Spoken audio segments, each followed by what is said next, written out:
बचन बाबूजी महाराज भाग दूसरा, वचन नंबर 63। इलाहाबाद 17 जनवरी सन 1937। जीवों की दो किस्में हैं, हंस जीव और काक जीव। इनमें बहुत दर्जे हैं। हंस जीव वो हैं जिनके अंतर में सुत अंग बरामद होने लगा है और जब उनको निज धाम का भेद बताया जाता है, प्यार जाग उठता है और परमार्थ की कार्रवाई में लग जाते हैं। इसी श्रेणी में वह जीव भी हैं जिनको प्यार तो आ जाता है लेकिन बवजह कमजोरी कार्रवाई नहीं कर सकते। ऐसे लोगों से मेहर से करनी कराई जाती है। बाकी सब जीव काक जीव और पामर हैं। उनका परमार्थ का भाग अभी नहीं जागा है। इन्हीं जीवों में वो लोग हैं जो उपकार, देशोन्नति वगैरह के कामों में फंसे हुए हैं। कुल मालिक के संसद रूप धारण करके पधारने से उनकी कशिश का असर सब पर पहुंचता है। यूं तो जीवों की बहुत सी किस्में हैं, लेकिन खासकर दो तरह के जीव हैं।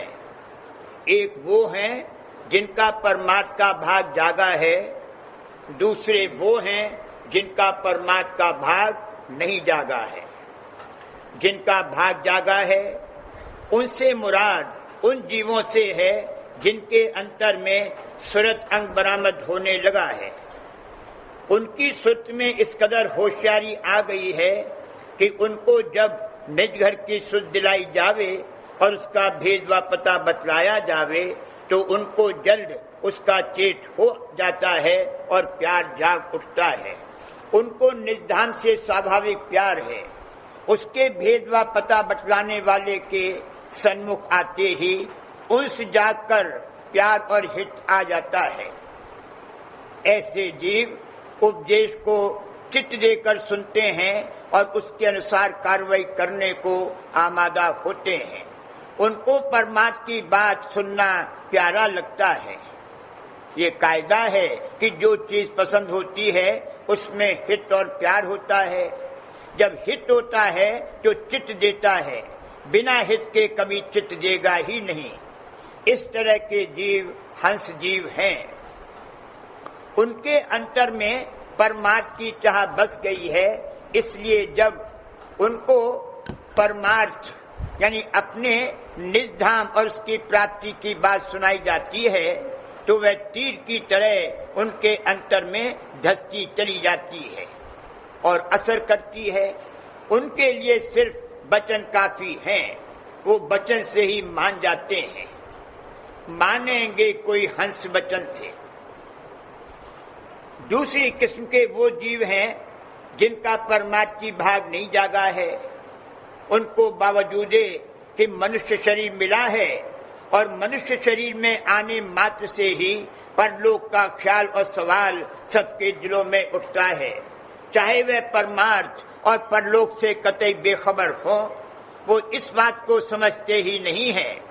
नीचे उतार होते होते जिस रूप में वो आ गए हैं उसका उनको अभिमान है और उसी को अपना रूप समझते हैं। जैसे तन धारण किया है तो तन को ही अपना रूप समझते हैं। तन से अलग कोई हमारा रूप है ये बात ना वो समझते हैं ना उनकी समझ में आ सकती है। उनमें तन अभिमान और मन अभिमान पुष्ट है। उनकी सब कार्रवाइयां तन अभिमान और मन अभिमान से रंगी हुई होती हैं। ये दो किस्में जीवों की जड़ और चेतन के हिसाब से हुई। इनमें हर एक में उत्तम, मध्यम और निकृष्ट 3-3 दर्जे हैं और उनमें भी फिर 3-3 दर्जे हैं। इस तरह से बहुत से दर्जात हैं। जो बिल्कुल पामर जीव हैं, सिवाय इस दुनिया की बात के कोई चीज उनकी समझ में ही नहीं आती। उनकी हर कार्रवाई में खुदगर्जी और अपना मतलब मुकद्दम रहता है।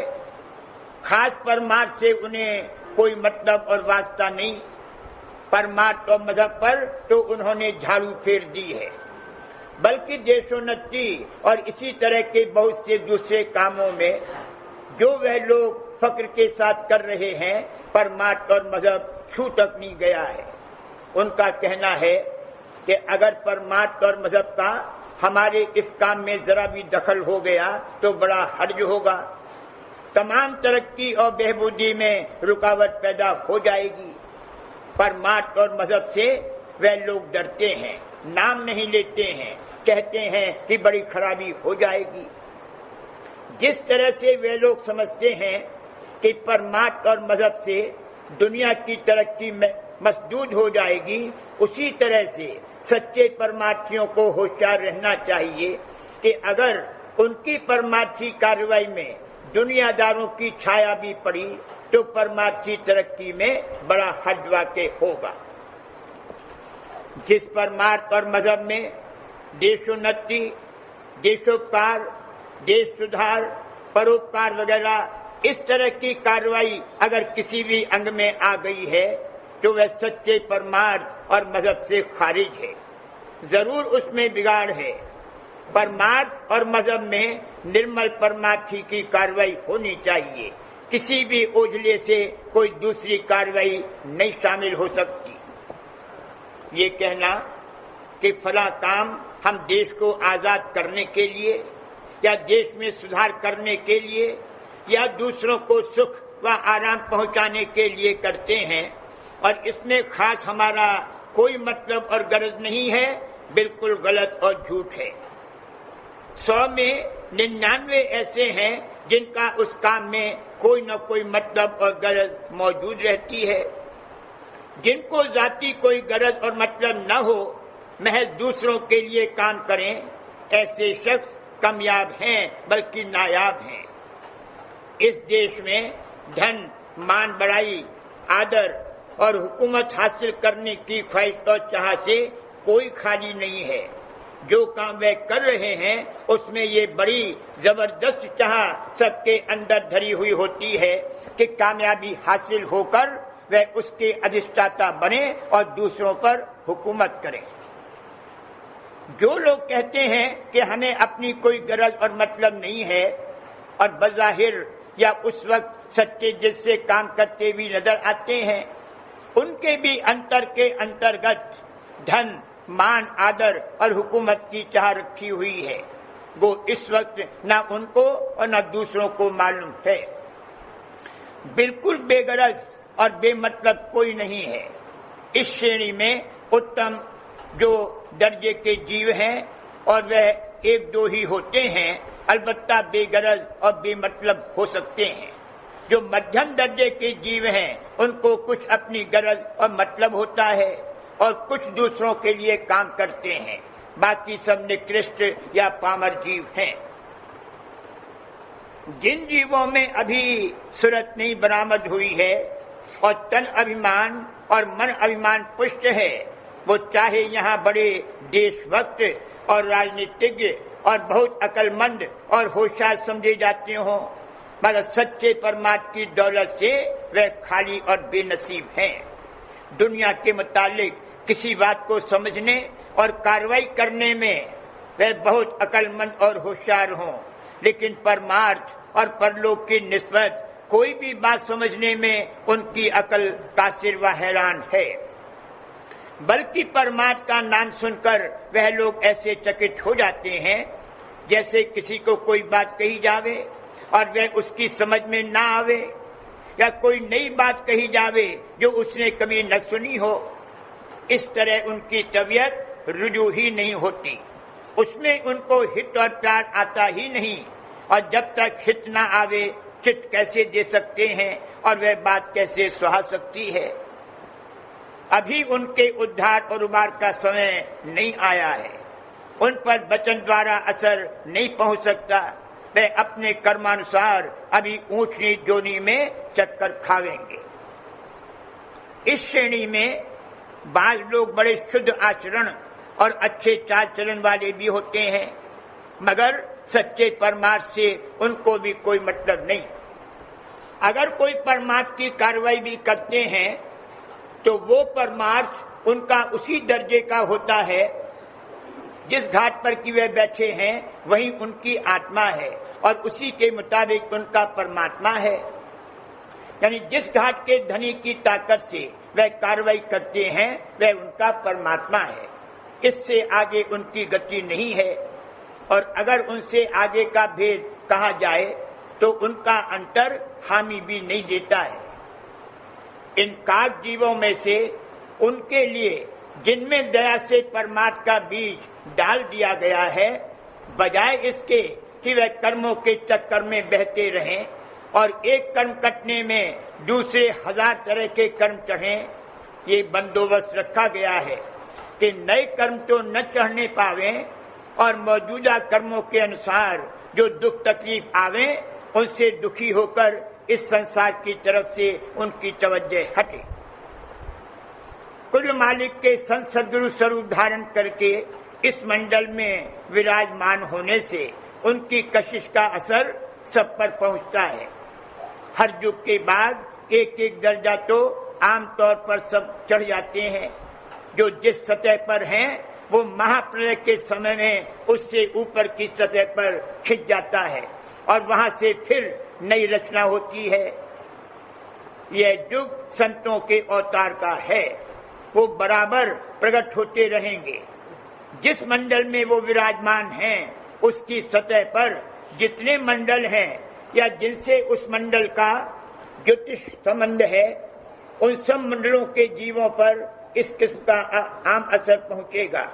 और जिन जीवों ने उनके उपदेश, उनका नाम, उनका हाल या उनकी कोई और बात किसी तरह से सुनी या देखी है या उनकी पोथी कुछ पढ़ी है, उन पर बीजा खास तौर पर पड़ जाएगा।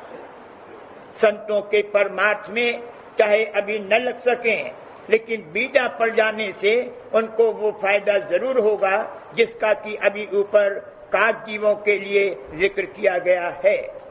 ये इस श्रेणी के उत्तम जीव हैं।